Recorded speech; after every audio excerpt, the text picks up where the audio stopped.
Salut à tous, j'espère que vous allez bien. Je vous reprends rapidement. Je suis en train de faire le montage de la vidéo que vous allez regarder. J'ai bien rigolé. Donc c'est un vlog jardinage de Julien. Donc c'est le vlog potager, on va les appeler comme ça. Donc c'est lui qui s'occupe de filmer ces parties là. Donc moi normalement je n'interviens pas, sauf quand je suis dispo et que je le fais avec lui. Pour l'instant clairement c'était pas possible. Donc je viens de monter la vidéo qui fait 40 minutes et j'ai essayé de couper, mais c'est vrai que c'est un peu compliqué. Il avait beaucoup de choses à partager avec vous, donc comme c'est la première vidéo, il vous a expliqué beaucoup de choses, beaucoup d'étapes. Je pense que dans les suivantes ce sera un peu plus rapide, il y aura moins de blabla etc. Mais je trouvais ça bien de tout vous laisser, enfin voilà, de vous laisser toutes les explications. Donc bon courage pour cette longue vidéo, j'espère en tout cas qu'elle vous plaira. Je pense que les suivantes seront un peu moins longues puisqu'il y aura moins d'explications sur le lancement en fait du potager. Il y aura plus que les semis, le suivi de ce qu'il a planté. D'ailleurs il doit vous refaire une petite vidéo parce qu'il a refait des semis qu'on va garder dans le bureau. Alors, je le spoil pas, je dis rien. Je vous laisse avec la suite de cette vidéo. Et coucou, salut à tous. Salut. Salut, ça fait bizarre, je vais reprendre la caméra. Ça faisait longtemps que j'avais pas pris la caméra. Pour vous dire, je savais même plus ce que c'était une caméra. Quand je vois ma tête, je comprends. C'est caméra, objet néfaste qui reflète une image bizarre de toi dont tu n'es pas très fier. Donc voilà, donc c'est moi, vous m'avez reconnu. Je vous retrouve, où suis-je? Dans le hangar, dans la dépendance. Voilà, vous voyez un petit peu. Un peu rangé, toujours avec pas mal de choses, mais un peu plus rangé, à part les jouets des enfants. Donc j'ai fait de la place. J'ai ramené des bureaux qu'on avait là. Et qu'est-ce que je vais faire aujourd'hui? Petit indice.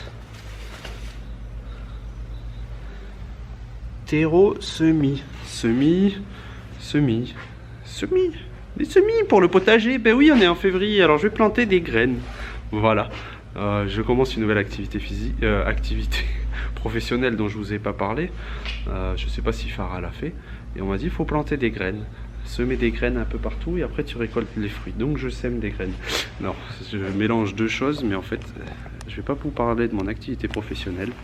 Je vais vraiment vous parler d'une envie de créer le potager, son propre potager. Ça fait quelques années qu'avec Farah on a un petit potager l'été avec plus ou moins de réussite. Là on en avait fait un ici dans cette maison quand on est arrivé, vite fait, plus ou moins bien fait, qui n'a pas perduré à cause des centaines et des centaines de limaces qu'on avait dans le jardin cet été, l'été qui vient de passer. Mais ça nous a pas refroidi et pour autant on veut quand même continuer d'avoir le potager et donc je me lance dans le potager. Donc pour ce faire, si ça vous intéresse pas, vous me dites, hein, vous me coupez. Vous n'êtes pas en direct, donc vous pouvez pas me couper, mais tant pis, vous allez subir. Non, en fait voilà, le principe c'est que je voulais faire le potager. Je me suis dit, quitte à le faire, autant le faire bien. Autant avoir un peu des légumes toute l'année ou une bonne variété de légumes et pas juste des tomates et des courgettes. Donc j'ai décidé de faire un plan. J'ai regardé un peu les vidéos, le potager d'Olivier et d'autres. Je m'excuse, j'ai pas les noms de tout le monde, c'est pas quelque chose que je retiens. J'ai pris des exemples un peu à droite à gauche pour m'organiser. Donc voilà, donc on va zoomer un petit peu.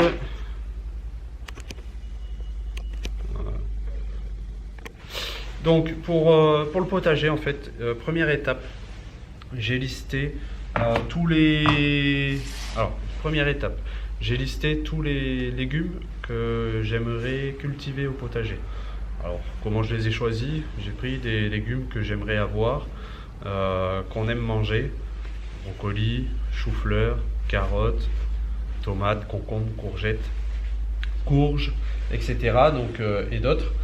Qu'on aimait avoir à la maison, qu'on aimait manger, ou alors qu'on aimerait pouvoir avoir pané par exemple, ou des trucs comme ça. Donc j'ai fait la liste de ces légumes. Ensuite j'ai fait donc on avait deux bandes de potager, une bande que je vais diviser en deux, une autre plus petite bande qui correspond à la moitié de la première bande.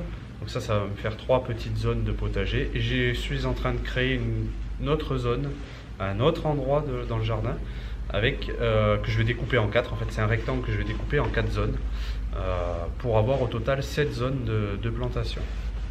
Sur le principe, après, j'ai réparti mes légumes sur un plan, donc sur les 7 zones.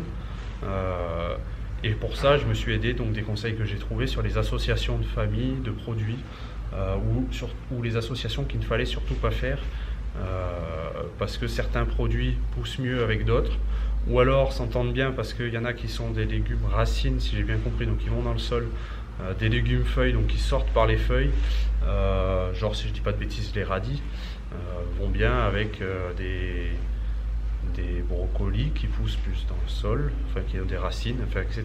Voilà. Je ne suis pas très expert et vous m'excuserez s'il y a des spécialistes qui regardent et que c'est pas très juste. Mais voilà, c'est mon peu de connaissances que j'ai au jour d'aujourd'hui et j'espère faire accroître ces connaissances au fil des années.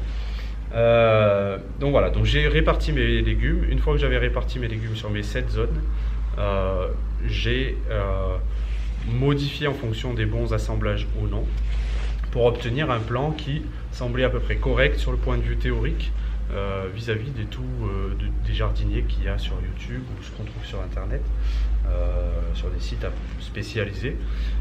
Donc j'ai essayé de faire quelque chose de cohérent théoriquement. Ensuite, la numérotation des zones devrait permettre au fil des années de faire tourner les cultures sur les zones. Donc si je fais une culture sur la zone 1, l'année d'après elle ira sur la zone 2, la zone 2 ira sur la zone 3, etc. Ce qui fait qu'on a des réussites variées, mais surtout qu'on n'appauvrit pas trop la terre en certaines énergies de... je sais pas trop comment dire, mais voilà. Si vous voulez, des carottes vont pas avoir les mêmes besoins dans la terre que des pommes de terre, je crois, ou alors que alors c'est des produits similaires, je pense, ou que des tomates, ou que des concombres, etc. Donc on évite de les faire pousser 2 années de suite au même endroit pour pas appauvrir la terre dans la même nutriments, matière, ou je sais pas comment on appelle ça. Je suis bien un débutant. Donc voilà, donc j'ai fait tout ça. Donc comment j'ai procédé, vu que j'ai pas beaucoup de connaissances, j'ai tout noté sur un cahier que je vais vous montrer. Donc j'ai pris l'agenda 2021, donc j'ai fait ça en fin d'année, et j'ai pris les pages inutiles à la fin dont je me sers pas, et j'ai marqué tout ce que je voulais. Donc là, hop. Donc voilà, là j'ai pris des notes à chaque fois que je lisais des sites ou alors que je regardais des vidéos, et ensuite j'ai marqué tous mes légumes en fonction que ce soit des lents ou des rapides. Donc les légumes lents mettent plus longtemps à pousser, contrairement aux légumes rapides. Par exemple les radis, je crois en 3 semaines ça pousse, donc ça va bien aller avec des légumes qui sont plus lents, qui eux vont rester plus longtemps sur cette même parcelle, alors que les radis on va les récolter plus rapidement. Ensuite j'ai fait mes zones, j'ai fait mes répartitions, et après pour chaque légume j'ai pris des informations à savoir. Donc là la pomme de terre, quand est-ce qu'on devait la planter, les semis, est-ce qu'on fait en terre, est-ce qu'on fait en godet, voilà. Et par parcelle, donc ma parcelle 1 c'est pommes de terre, brocoli, ma parcelle 2 c'est betterave panée, oignon, parcelle 3 chou-fleur, laitue, radis, etc. Et donc tout ça après je l'ai remis dans un carnet, le carnet du potager, qui m'est arrivé à Noël de la part de ma femme. Voilà, donc où on a un sommaire personnalisé. Ici on a les plans du potager, donc ça c'est mes plans de zone. 1, 2, 3 en bas, 4, 5, 6, 7, 8 dans l'idéal ce serait des fraises. Voilà, donc j'ai plusieurs pages pour faire ce plan dans ce carnet. Et ensuite j'ai le potager mois par mois. Donc pour ça j'avais pris le calendrier de Farah à la base et j'avais noté semaine par semaine ce qu'il fallait que je fasse. Et ensuite je l'ai reporté dans ce calendrier au crayon pour pouvoir modifier d'année en année, parce que par exemple là, donc en janvier, achat graines, bêcher la terre, donc ça j'ai fait, nettoyer espace semis, bon ça c'est prêt. Et là on est en février, donc en semaine 1 je devais faire les semis de chou-fleur et les mettre dans le garage, et les semis de laitue Batavia. Donc on est la 2e semaine de février, j'ai une semaine de retard dû à la non-réception des graines en temps voulu. Bon c'est un peu de ma faute, j'ai commandé tard. Mais c'est pas grave parce que vous voyez que sur la semaine 2 il n'y a rien de prévu, donc ça me fera pas prendre de retard sur mon potager, ça me surchargera pas non plus une semaine. Donc voilà, j'ai reporté mois par mois tout ce que je voulais faire en fonction de ce que je trouvais, des informations que j'avais identifiées, dates de semis, etc. pour être organisé au mieux et savoir jour après jour ce que j'avais à faire. Voilà. Et ensuite dans ce carnet on trouve, mais là c'est pas rempli, donc je peux gérer mon stock d'achat de semences par exemple. Donc là bon, j'ai pas noté tout ce que j'ai reçu aujourd'hui les graines, donc il y a quand même pas mal de il y a 17 sachets de graines que j'ai acheté chez Cocopelli, donc voilà. Et après on a les fiches légumes où on peut noter, suivre tout ce qu'on fait, donc semis, quelle date, quelle quantité, est-ce que c'est à l'abri, est-ce que c'est dans le potager, la température, est-ce que c'est en lune montante ou descendante, est-ce que c'est un jour feuille, racine, carotte ou pomme, je sais pas ce que ça peut se dire exactement, mais voilà, et sur quelle planche je les mets. Donc ça me permet de suivre quand il y a eu les repiquages, quand il y a eu les traitements, et en fait pour analyser à la fin de la saison ce qui a été bien, ce qui a été pas bien par rapport à une année antérieure ou à un autre produit, etc. Donc voilà, et tout le reste c'est que des fiches légumes en fait, donc ça permet d'avoir plusieurs années de suivi. Je parle beaucoup mais c'est pour vous expliquer du coup. Donc là maintenant je vais commencer mes semis, et donc sur la semaine 1, donc en fait on est semaine 2 février, là on est le 7 février, le lundi, je vais commencer mes semis donc de laitue Batavia et de chou-fleur. Pourquoi? Parce que je vais les garder 4 à 6 semaines en semis, et ensuite je les replanterai au potager au mois de mars. Donc les deux doivent être, je me rappelle plus, peut-être dans la même zone. Donc voilà, donc les salades on en veut parce qu'en ce moment on en mange, on en achète 3 par semaine, 3 Batavia, parce que Yana, le lapin, en mange, et puis nous on aime beaucoup ça avec une bonne sauce. Donc voilà, et le chou-fleur on aime bien manger ça, on l'achète généralement surgelé, même si c'est meilleur frais, mais juste pour une question de facilité. Mais si on les a dans le jardin, on aura vraiment plaisir à les cuisiner, donc voilà, c'est un test, on n'a jamais fait de chou-fleur, les salades on en a déjà fait, donc voilà, on va tester de tout gérer de A à Z sur une année complète, voir si on en est capable déjà, et puis pour avoir la satisfaction de manger propre, de manger local, du chez nous, et puis voilà, réduire un peu le budget aussi fruits et légumes, et puis c'est juste un plaisir, on a changé un peu de mode de vie, c'est aussi pour ce genre de choses là, et ça a donné à ce genre de plaisir. Voilà, je vous reprends quand je commence. Donc voilà, pour faire ces semis, donc on est dans la dépendance, on a la chance d'avoir 2 fenêtres, donc j'ai mis 2 bureaux que j'avais fait moi-même à partir d'un plan de travail de cuisine, là et là il est en dessous. J'ai mis ça devant la fenêtre, j'avais une planche, une espèce de vieille porte en bois assez fine que j'ai posée dessus, voilà, pour agrandir ma surface de travail. J'ai acheté, donc je vous disais, toutes mes variétés sur Cocopelli. Alors on trouve des variétés particulières sur Cocopelli, hein. C'est bio déjà, et vous voyez chou-fleur Goodman et laitue Batavia, long standing Batavia. Donc voilà, ça c'est ce qui est commandé sur Cocopelli. Là j'ai ma boîte à graines, donc j'ai toutes les autres graines que j'ai commandées, je les ai mises ici. Comme ça, une fois que le paquet est ouvert, je peux le reposer dedans, c'est fermé. On a commandé sur Amazon des mini-serres comme ça, voilà, dans lesquels il y a 12 emplacements, avec un petit, je pense que je l'ai mis à l'envers, un petit truc vert comme ça et des trous pour gérer l'aération. On a acheté des godets sans godet comme ça, comme ceci, voilà, ça va me servir pour les choux-fleurs par exemple. Et puis j'ai récupéré, là j'avais une plaque qui traînait de plants qu'on avait acheté par le passé. Donc là par exemple je vais essayer de mettre mes salades là-dedans, parce qu'on les achète comme ça, donc je me dis pourquoi pas. Donc voilà, donc les mini-serres, on en a je sais plus, peut-être une dizaine comme ça, une dizaine de 12, donc ça c'est vraiment pratique. L'avantage d'être fermé comme ça, c'est que ça garde aussi la température, Voilà. Et puis donc j'ai acheté tout à l'heure du terreau de semis, pardon.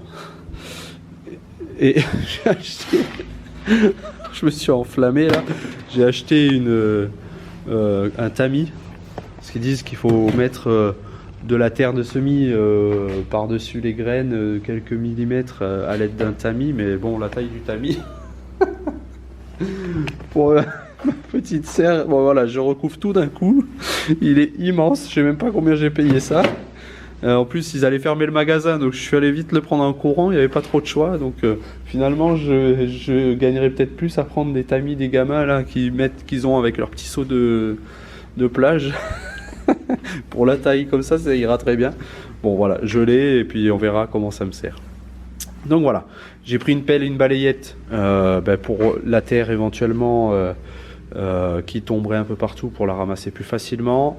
Un pulvérisateur, donc ça c'est pour arroser parce que on n'arrose pas franchement, c'est vraiment à pluie fine. Donc un pulvérisateur fera l'effet, fera l'affaire, pardon. Et ici, je sais plus pourquoi j'avais pris ça, mais grosso modo, ça permet de faire le trou dans la terre pour planter la graine. Ça, je sais plus, mais je vais m'en servir peut-être pour tasser, parce qu'il faut un peu tasser la terre aussi. Voilà. Dans la mini-serre, on a avec des petits bâtonnets comme ça pour planter, pour dire ce que c'est, pour pas se perdre, parce que comme on a quand même 17 types de graines, donc faut être bien organisé afin de ne pas se mélanger, parce que quand c'est des graines ou des plants tout petits, en plus je connais pas, je serais pas capable de différencier les différents légumes. Voilà. Et puis une paire de gants. Voilà. J'ai gardé mon livre à proximité de façon à savoir exactement ce que je fais quand je fais. Donc voilà. Allez, c'est parti, on plante.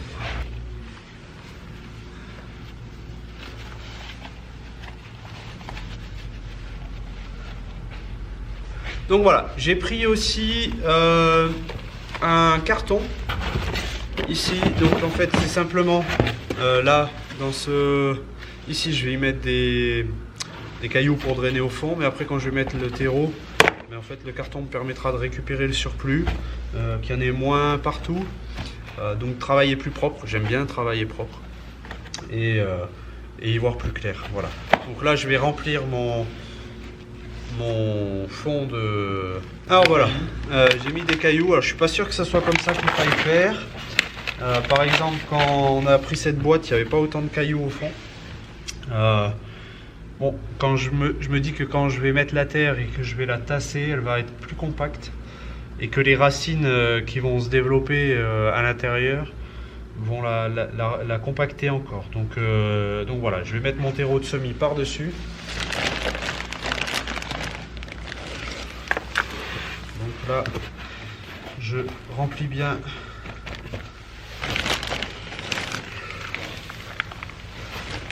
voilà. Donc je vais l'étaler de manière uniforme.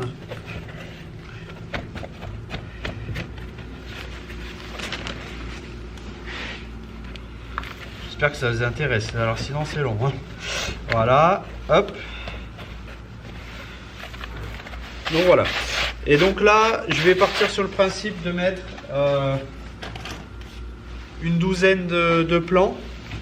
Donc, je ne sais pas s'il faut mouiller la terre avant de mettre les plants. Donc, je vais vous montrer ce que ça rend déjà comme ça. Je ne sais pas si vous voyez bien. Voilà, donc bon, il est rempli, hein, simplement, il n'y a rien de magique, d'exceptionnel.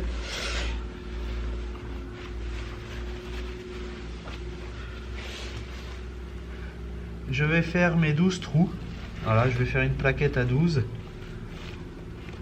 Alors si je mesure bien, je devrais être à 12. Hop, hop, hop.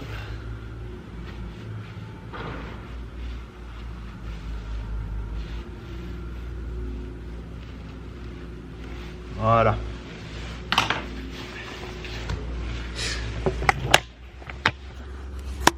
Voilà, donc là,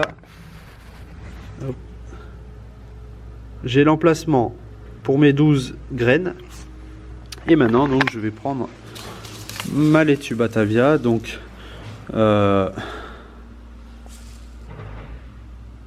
merci. Donc, c'est une variété qui offre des pommes érigées et volumineuses aux feuilles épaisses. Et c'est une des plus résistantes à la montaison. Je sais plus ce que c'est la montaison, mais donc c'est résistant, donc c'est bien. Donc voilà, semis en godet en plastique. Donc là c'est en plaque à une température comprise entre 10 et 18 degrés. Donc là elle va rester dans la dépendance. J'ai peur qu'il fasse un peu plus froid parfois. On verra ce que ça donne. Et donc il faut repiquer une fois que les plants ont 4 feuilles. Voilà. Donc là on va mettre les graines et ensuite je suis même pas sûr que j'avais besoin de faire les trous. Je pense que j'aurais pu les laisser poser dessus. Et après je recouvrerai d'un peu de terreau de semis. Voilà. Alors, avant d'arroser. Ma laitue Batavia.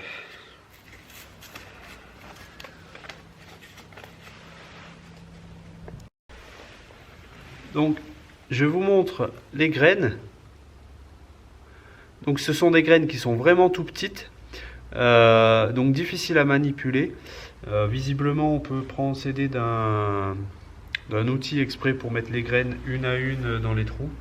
Moi je vais le faire avec la délicatesse de mes mains. Donc voilà, c'est super, j'ai perdu la graine. Donc oui, c'est pas évident. Donc là j'ai perdu une graine. Bon c'est pas grave, je la vois, mais je vais pas aller la reprendre. Et je me dis que c'est tellement petit que les trous n'ont peut-être pas leur intérêt ici. Donc je vais les reboucher vite fait. Vous voyez, je découvre totalement ce que je fais. Mais ça me plaît. Hop. Et voilà, donc j'ai mes bases. Donc je vais poser ma graine. Hop, je l'appuie juste un coup avec le doigt. Je la recouvrirai après. La deuxième.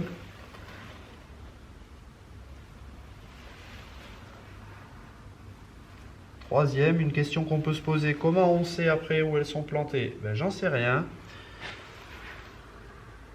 C'est là où ça poussera. Quatrième. Donc là je vois bien où elles sont, pas de souci. 6. C'est vraiment tout petit, c'est impressionnant. J'espère qu'il faut bien en semer qu'une à chaque fois. 7, 8,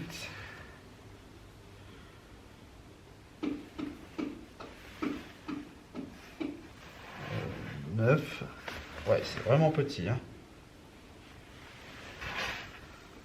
10, alors ça a des aspects, on dirait des bouts d'ongles cassés. 11, oui la référence, je sais, merci. Mais ouais, c'est vraiment un aspect, on dirait des petits bouts d'ongles. Et 12, voilà. Alors j'en ai semé 12. Je vais partir du principe que je suis un expert et que elles vont toutes prendre.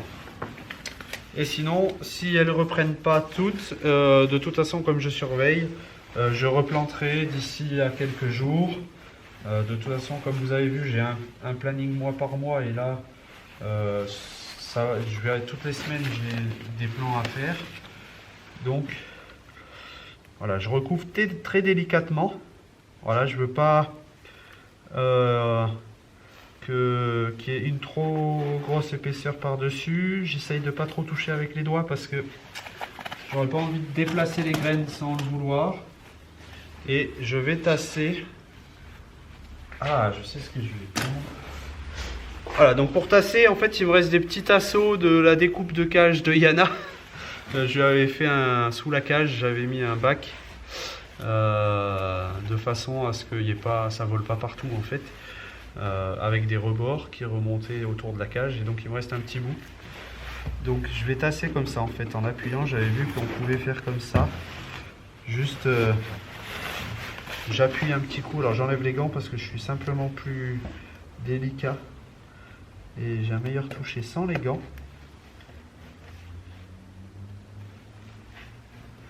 Voilà. Et maintenant, je vais aller remplir mon pulvérisateur. Je vais les sortir de là pour les pulvériser. Et puis on va les arroser. Voilà. Voilà, donc je vais sortir ma plaque. Donc j'ai perdu un petit peu de cailloux. Hop, je vais enlever le carton pour que vous y voyez quelque chose. Voilà à quoi ça ressemble. Donc là, il y a plein de petits cailloux, des billes blanches là. Je pense que c'est quelque chose qui aide au drainage ou de l'engrais ou quelque chose comme ça. On ne voit absolument pas les graines, on ne sait pas où elles sont. De toute façon là c'est sûr, elles sont recouvertes. Si je filme de côté, vous voyez, c'est assez bien aplani. Il n'y a pas de bosse. Enfin, s'il y a un peu de... C'est bombé, mais ça c'est normal. Et donc voilà, donc là je prends mon pulvé et je vais arroser.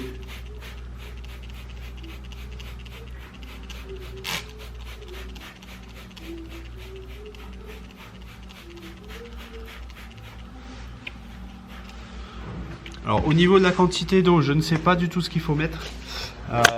Je pars du principe que c'est bien humide. Bon, des graines viennent d'être plantées, c'est bien humide, ça me semble bien.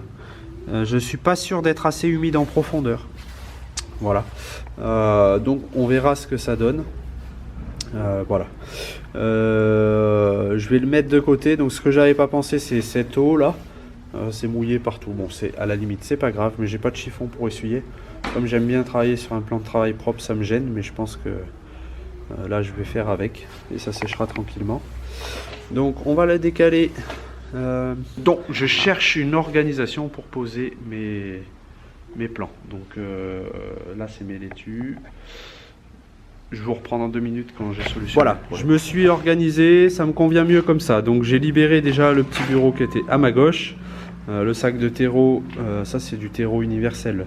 Je l'avais pris au cas où, mais en fait je vais tout faire au terreau de semis, je pense. Donc je l'ai mis en dessous. Mon carton, je le laisse là. Ici c'est Alissa qui a ramené ses affaires. Mes petits godets, mes petites serres. Voilà, mon stock est en dessous. Et là je vais stocker mes plants. Donc mes Batavia, mes petits semis. Laitue Batavia, 7 février 2022. Vous le voyez, je suis hyper motivé. Si ça marche pas, je serai hyper dégoûté. Non, on verra. Voilà, on va suivre un petit peu tous les jours et il faut que le plus dur va être de venir tous les jours ici pour suivre le taux d'humidité. Donc, il faut que ça soit quand même tout le temps humide, d'après ce que j'ai compris. Et j'espère qu'il fera pas trop froid là. Bon, là on a du beau temps, donc il fait bon, c'est agréable, mais je suis quand même bien couvert. Donc voilà. Je continue. Donc ici, on va faire... oui, vous voyez, j'ai laissé un exemplaire de serre et puis de godet à proximité. Comme ça, j'ai pas à sortir le stock à chaque fois. Quand je le sors, j'en laisserai un petit peu d'avance. Mes graines, mon petit assaut, mes stylos feutres pour noter. Ma pelle, elle est encore pleine. Voilà. Mon arrosoir, mon terreau et mes gants. Et mes prochaines graines, parce que maintenant, je vais faire le... chou-fleur Goodman, ça c'est un bon mec en godet. Allez, c'est parti, on va faire du godet. Je vous pose, je vous règle. Salut. Je coupe et je vous... Donc voilà, j'ai préparé 8 godets, donc sur lesquels j'ai mis un peu de cailloux au fond. Alors j'en ai plein de jardin, donc ça j'ai pas de mal à en trouver. Pour le drainage, ici vous voyez qu'il y a du caillou et de la terre, c'est parce que j'ai récupéré ce qu'il y avait au fond du carton de mes laitues précédentes. Voilà, sur lesquels je vais rajouter mon terreau de semis.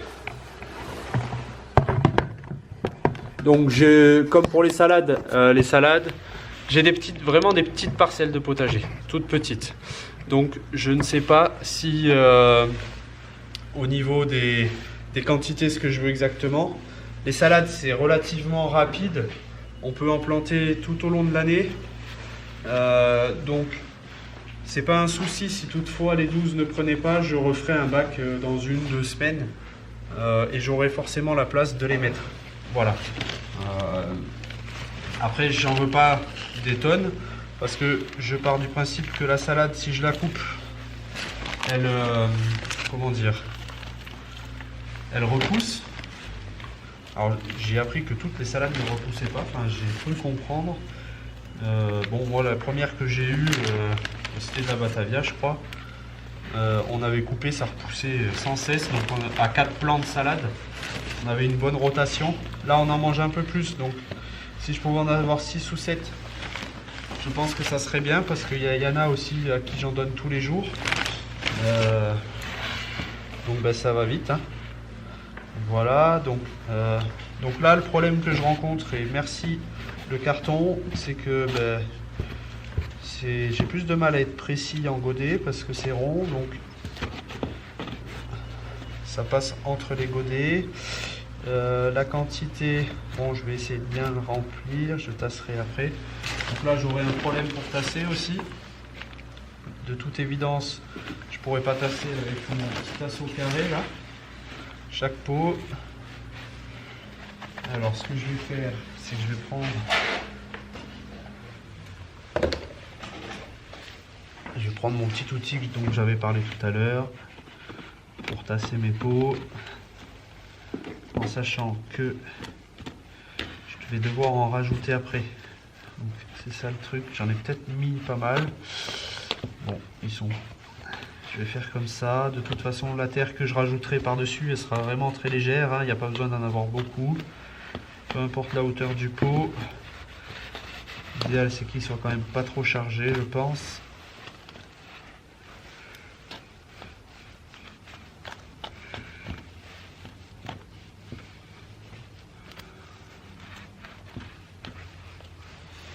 Donc je vais faire quelque chose qu'il ne faut pas faire, mais je vais faire une généralité de mes graines et je vais faire exactement comme j'ai fait pour la salade, pour le chou. À savoir que ben, je vais poser la graine. Ouais, pour tasser, c'est pas évident. C'est pas évident même avec ça. Je vais... Voilà, on dira que c'est bon. Ils sont pas tous à la même hauteur parfaitement, mais ça, ce n'est pas grave.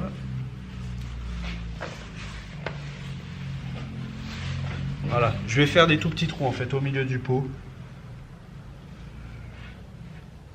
Alors, j'ai un doute, je vais quand même prendre ce qui est marqué ici. Donc, semis en godet sous abri. Donc là, ça, moi, je ne les mettrai pas dans la dépendance, mais au garage parce qu'il fait plus chaud là-bas. Donc, recouvrir les graines d'une fine couche de terre. Donc il est possible de repiquer une première fois en pépinière quand les plants ont 2-3 feuilles. Ou alors repiquer lorsqu'ils ont 4-5 feuilles tous les 50 cm voilà, en terre. Bon, ils disent rien de particulier, donc je vais mettre une graine par godet. On verra. Vu le nombre de godets que j'ai. Donc je fais des tout petits trous là. Juste en surface, moins gros que tout à l'heure, juste pour me donner l'emplacement. Je sais pas si on verra grand chose, oui, on voit bien. Voilà, j'ai juste fait un petit trou comme ça. Ils paraissent gros, mais j'ai pas insisté, pas autant que tout à l'heure. Je vais déposer la graine ici, puis je recouvrirai de terre. Et enfin, je tasserai.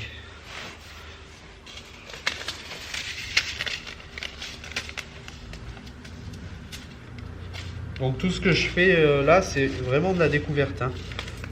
Farah avait déjà semé avec les petits, j'avais peut-être essayé aussi, mais à l'époque où j'étais dans la grande distribution. Donc honnêtement, cette période-là pour nous, c'était, on pouvait avoir des envies, mais on pouvait pas avoir beaucoup de conviction et de suivi derrière, par manque de temps. Entre Farah qui lançait sa boutique et moi qui n'étais pas beaucoup là, plus les enfants à gérer. Surtout plus pour elle que pour moi parce que j'étais pas trop là. Vous imaginez bien que planter des graines et les suivre, c'était pas ce qu'on faisait de mieux. C'était pas non plus la priorité. Même si les planter, ça faisait une activité avec les enfants. Donc déjà, autre problème, ce sont des graines rondes qui roulent partout. Je vais vous montrer ça. J'ai dû en perdre une ou deux. Tiens, j'en vois une ici. C'est rigolo ces graines là. Voilà, après plusieurs tentatives pour vous faire quelque chose de propre et de net, voilà à quoi ressemblent les graines de chou-fleur. Donc elles sont rondes, donc attention quand vous ouvrez ça roule. Voilà, donc j'en ai un peu plus que besoin là, je les rangerai après le surplus. Et c'est parti, je vais faire ça. Donc on travaille vraiment sur du petit, petite graine. Hop,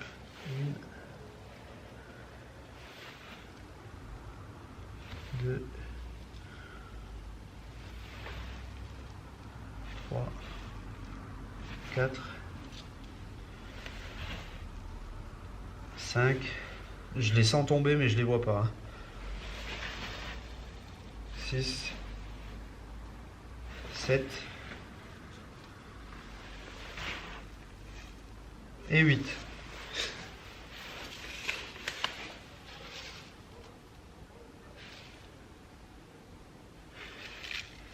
Donc là j'en ai mis 8. Il faut savoir que j'ai alors comme si j'ai vraiment des petits espaces, si j'ai 3 plants ça sera bien. Comme je vous disais tout à l'heure, je n'ai pas peur d'en refaire si besoin. Voilà, je pense que ça va mettre plusieurs jours, peut-être 1 ou 2 semaines avant de sortir. Je me renseigne sur le sujet et s'il faut, j'en relancerai.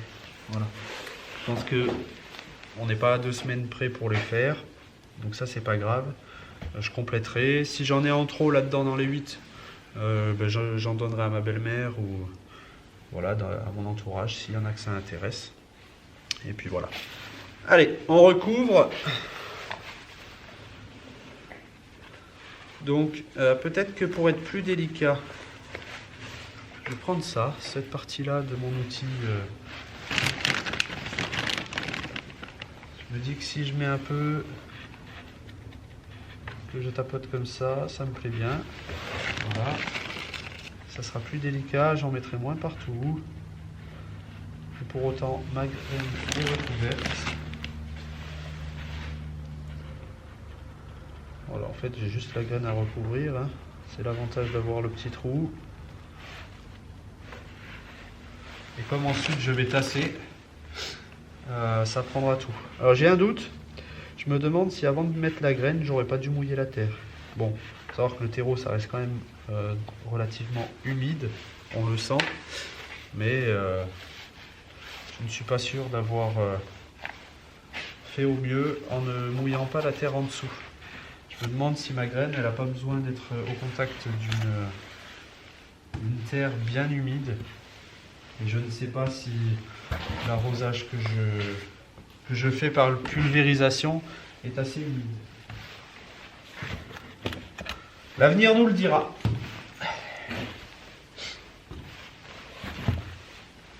Ok. Alors, on va tasser. Tiens, on va essayer de tasser avec ça. C'est pas plat au fond, mais ça devrait être pas trop mal. En plus, l'endroit où j'ai remis la terre par-dessus le trou est un peu surélevé par rapport au reste. Donc ça me va, ça me convient, ça me plaît. Simple, rapide et efficace. Je ne sais pas, mais je l'espère. Allez, on voit de l'eau là-dedans. Allez, on mouille.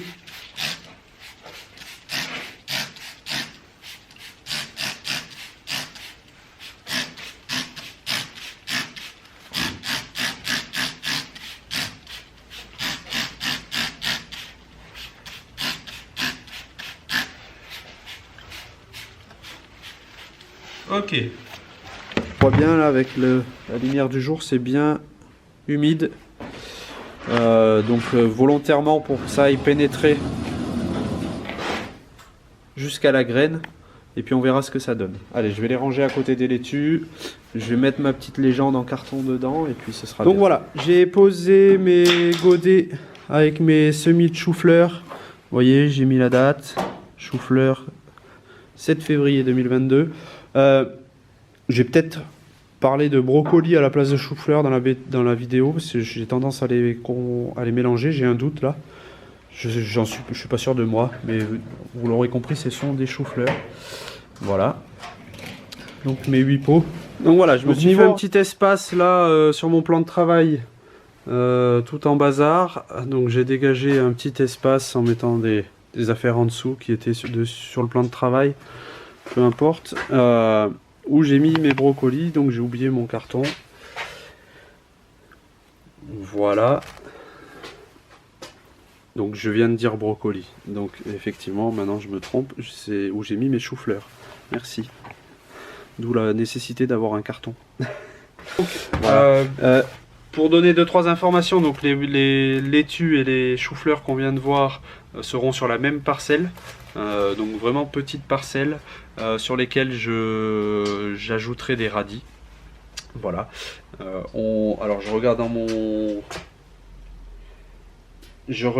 dans mon calendrier, donc j'ai prévu de planter les choux-fleurs 3e ou 4e semaine de mars et les laitues aussi.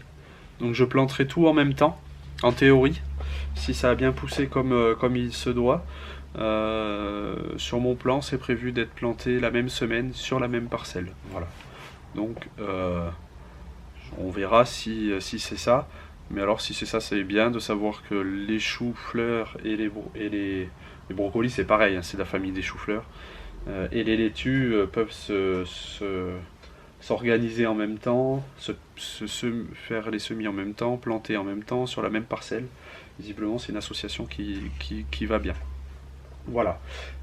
Donc pour moi, cette vidéo est terminée. Une vidéo que pour moi tout seul, ça me fait bizarre. C'est Farah qui se chargera du montage et qui validera si elle la met ou pas. S'il y a une prochaine vidéo, ça sera sûrement la semaine prochaine ou dans 15 jours, où on verra peut-être un petit peu l'évolution des arrosages. Alors je ne vais pas vous montrer les arrosages, mais peut-être le jour où ça sortira. Et les semis des panais et des poireaux. Voilà. Donc parce que sur la semaine 3, j'ai prévu les semis de panais et de poireaux. Semaine 4, j'avais prévu d'acheter des pommes de terre à faire germer. Et voilà. Après, les prochains semis seront au mois de mars au niveau des bulbilles d'oignons. C'est tout pour aujourd'hui. Je vous remercie d'avoir suivi. J'espère que cette vidéo vous aura plu. Et je vous dis peut-être à bientôt.